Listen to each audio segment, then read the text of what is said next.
যেদিন সালমান ভাইকে মারা যায় সেদিন সে বলছে আমি বগুড়া হরতালের জন্য আসতে পারি নাই।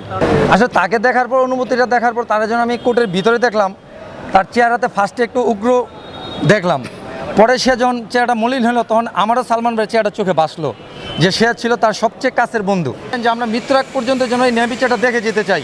1996 সাল 6 সেপ্টেম্বর সেই কালো দিনের যে অবস্থাটা ছিল, আমাদের প্রিয় মানুষ, ভালোবাসার মানুষ, ওনাকে যে দুষ্কৃতীরা বলতে ওনার স্ত্রী, তারপর আজিজ মোহাম্মদ ভাই, ডন, ডেভিড, ফারুক, যারাই ছিল সবাই মিলে যে তাকে হত্যা করা হয়েছে সুপরিকল্পিতভাবে রিজভি, তারা যখন এটারে আত্মহত্যা মামলা হিসেবে বারবার চালিয়ে গেছে 30 বছর, আমাদের এই বুকে রক্তক্ষরণ হয়েছে। আমরা সেই রক্তক্ষরণকে হাতের মুঠে মুঠ করে রেখে আমাদের ধৈর্যকে, সাহসকে, মনের সাহসকে আমরা সামনে এগিয়ে 30 বছর আন্দোলন করেছি।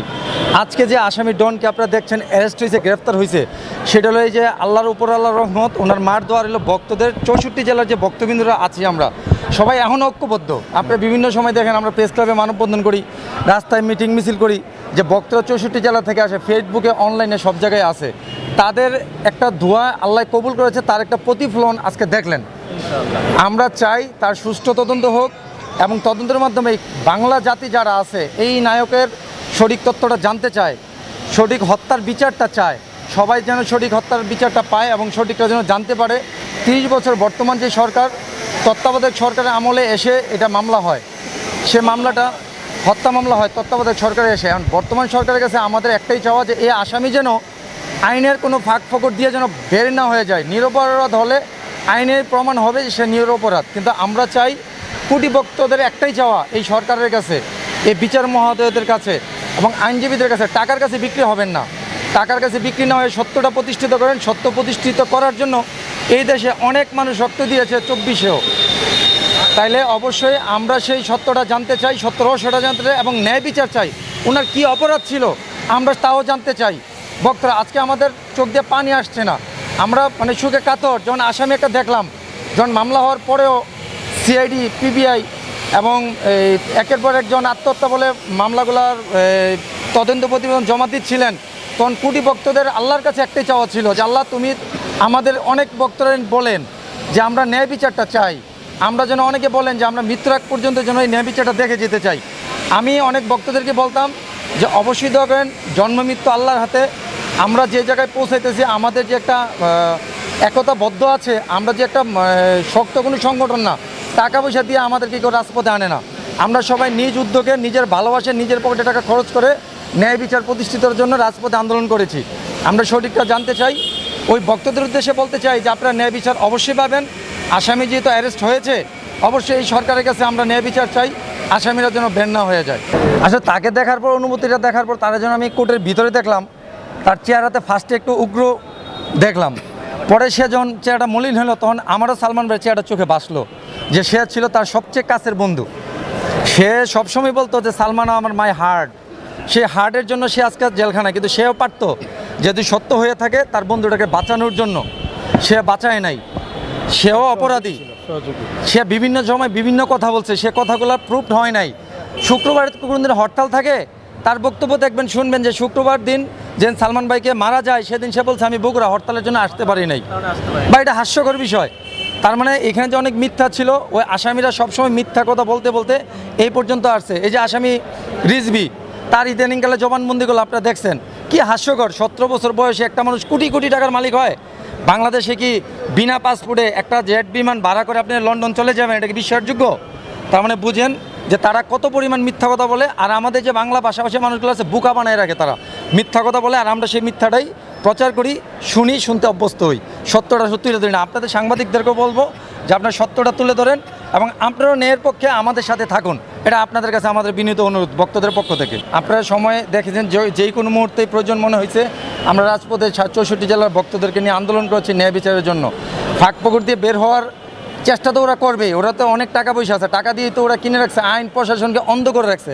মনে হইতে কাঠের চশমা, কাপড় দিয়ে বাঁধানো হইলে আইন প্রশাসনটা মনে কিছু দেখতো, আইন শৃঙ্খলা বাহিনী এবং বিচারক মহোদয়রা হয়তো দেখতো যে একটা লোক মারা যাওয়ার পরে তার ওয়াইফ, আপনারা অনেক এখানে অনেকেই বিবাহিত আছেন, আপনি বলেন আপনি যদি এইভাবে সুইসাইড করেন আপনার ওয়াইফ কেন হসপিটালে নেবে না? তার মা বাবা কেন ধানমন্ডি থেকে এসে তাকে হসপিটালে নিতে হবে? এই প্রশ্ন উত্তরটা যদি আপনারা মনে মনে ভাবেন তাহলে পাবেন। তাহলে আইনশৃঙ্খলা বাহিনী যারা ছিল বা বিচারক মহোদয় যারা ছিল হয়তো তারাও কীভাবে এই বিচারটা বিশ্লেষণ করছেন আমি জানি না। তারা বের হওয়ার মতো কোনো সুযোগ নাই, রাজপথে অবশ্যই কঠোর আন্দোলন করব আমরা, আমাদের পক্ষে অনেক লোকজন থাকবে। 64 জেলা থেকে বক্তারা বলে যে ভাই রাজপথে আন্দোলন করেন, কারণ বর্তমান সরকার এমনি বিভিন্ন ইস্যু নিয়ে ওনারা একটু মানে বিভ্রান্তি অবস্থায় আছে। আমরাও গিয়ে যদি একটা রাজপথে নেমে আন্দোলন করি, একটা রাস্তা বন্ধ করি, এই ঢাকা শহরের মানুষকে আমরা কষ্ট দিতে চাই না। আমরা এই শহরে বসবাস করি, আমরা চাই সরকার সুষ্ঠু তদন্ত করুক। আর 30 বছর পর্যন্ত আসামি রিজভী আরে আবুল মনোয়ারা ডলি কাজের লোক ছিল, ওরা কিন্তু আপনারা জানতে পারছেন ওরা কোথায় ছিল, জানতে পারেন নাই। এটা হাইড করে রাখছে আইন শৃঙ্খলা বাহিনী, এটাও কিন্তু ভক্তদের কল্যাণে আপনারা জানতে পারেন। এখন যে আবুল যে সিআইডিতে যায়, সিআইডিতে সাক্ষ্য দিচ্ছে 2বার 3বার, এটা কিন্তু ভক্তদের কল্যাণে। ডলি কোথায় আছে, এটাও ভক্তদের কল্যাণে। এবং মনোয়ারা কোথায় আছে, এটাও ভক্তদের কল্যাণে। কে কোথায় আছে? তাহলে এই দেশের সাংবাদিক যারা আছেন, অনুসন্ধানিক সাংবাদিক যারা, তারা সঠিক কাজটা করেন নাই। ন্যায় প্রতিষ্ঠিত করার জন্য আপনাদের বিদ্যা শিক্ষা যা আছে, ন্যায় প্রতিষ্ঠিত করার জন্য কিছু একটা করে যান, যেন আমরা বলতে পারেন যে 30 বছর পরেও আমরা ন্যায় প্রতিষ্ঠা করার জন্য আমরা এই কাজটা করে গেছি। ভক্তদের সাথে হাত মিলে আপনারা সঠিকটা জানতে চান। আমরা নিরপরাধী কোনো মানুষকে মামলায় ফাঁসাতে চাই না, যারা অপরাধী তারা শাস্তি পাক, এটা আমরা সবাই চাই। তো সবাই যদি চাই তাহলে আমাদেরকে সবাই সহযোগিতা করেন, আমরা সঠিকটা জানতে চাই, সঠিক ন্যায় বিচার চাই। আমরা তো প্রথম আসামিকে আমরা আগে অ্যারেস্ট করতে চাই।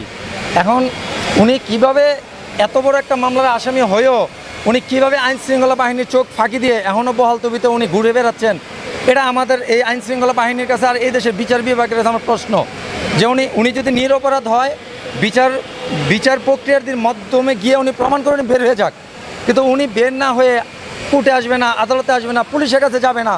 ওনার এমন কি ক্ষমতা যে উনি কেন বিচারের মুখোমুখি হচ্ছেন না? আমার প্রশ্ন আজকে এই জায়গার মধ্যে বিচার প্রশাসন এবং আইন শৃঙ্খলা বাহিনীদের কাছে, যে উনি কেন বিচারের মুখোমুখি হচ্ছে না? উনি যদি নিরপরাধ হয় উনি প্রমাণ দিয়ে উনি বের হয়ে যাবে এখান থেকে, কিন্তু আজও পর্যন্ত 30 বছর পর্যন্ত উনি আদালতের বান্দায় আসলো না, কোনো প্রশাসনের মানুষের কাছে ধর্ণা দিল না। কেন? উনি কি এত শক্তিশালী? এটা আমাদের প্রশ্ন এই সরকারের কাছে, স্বরাষ্ট্রমন্ত্রীর কাছে। এটা আমরা জানতে চাই, কোটি বক্তরা 64 জেলার কোটি বক্তরা জানতে চায়। আমার তো প্রশ্নটা সেই জায়গায় ছিল যে 1 নম্বর আসামি হলো সামিরা, 2 নম্বর আসামি আজিজ মোহাম্মদ, উনি দেশের বাইরে আছেন, আর সামিরার মা লুচি হক উনি বাংলাদেশে আছেন। সামিরাকে কেন অ্যারেস্ট করা হচ্ছে না? লুচি হককে কেন অ্যারেস্ট করা হচ্ছে না? এই আসামিগুলো সামিরারে ধরায় অ্যারেস্ট করলেই আমরা সত্যটা জানতে পারি। উনি কেন, ওনারা তো একই সময় বলতো যে আমরা আত্মসমর্পণ করে আমরা ন্যায় বিচার চাইবো, তাই ন্যায় বিচার চাওয়ার পরে মামলা হয়েছে, আজকে 7 মাস চলে গেল, কেন ওনারা আসলো না? এটাও আমাদের আইন শৃঙ্খলা বাহিনীর কাছে প্রশ্ন, যে ওনাদেরকে কেন আপনারা সুযোগ দিচ্ছেন? কী সুযোগ দিচ্ছেন আপনারা? সত্যটা জানেন, তাদেরকে রিমান্ডে নেন, আইনের প্রক্রিয়াতে আনেন, সত্যটা বেরিয়ে আসবে, আমরা সত্যটা জানতে চাই। দেশে দেশে সবার সাথে দ্য নিউজ।